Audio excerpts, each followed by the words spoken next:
भाग जाए काहे कमा होते होते गे, भाग जाए काहे कमा होते होते गे। छोड़ा रे लगो हो नहीं शरम मंगोही जेते जेते रे, छोड़ा रे लगो हो नहीं शरम मंगोही जेते जेते रे। आगे पता नहीं हो तोरा हम चाहिए के देगे, पता नहीं हो तोरा हम चाहिए के देगे। छोड़ा रे लगो हो नहीं शरम मंगोही जेते जेते रे, छोड़ा रे लगो हो नहीं शरम मंगोही जेते जेते रे।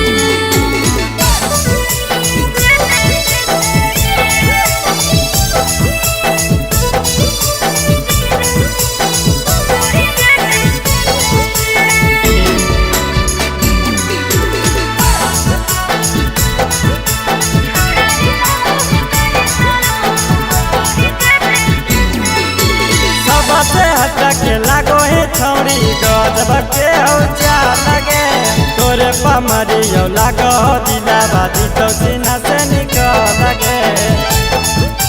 हे रे ओरे हमरो मना करो है प्यार करे के तहने मानी रे, इहे डरा लगो है कोई नहीं घरमा में जाए जानी रे। आगे खुल के दिल जिंदगी छौरी डरे नहीं एते, खुल के दिल जिंदगी छौरी डरे नहीं एते। छोड़ा रे लगो हो नहीं शरम मंगोही जेते जेते रे, छोड़ा रे लगो हो नहीं शरम मंगोही जेते जेते रे।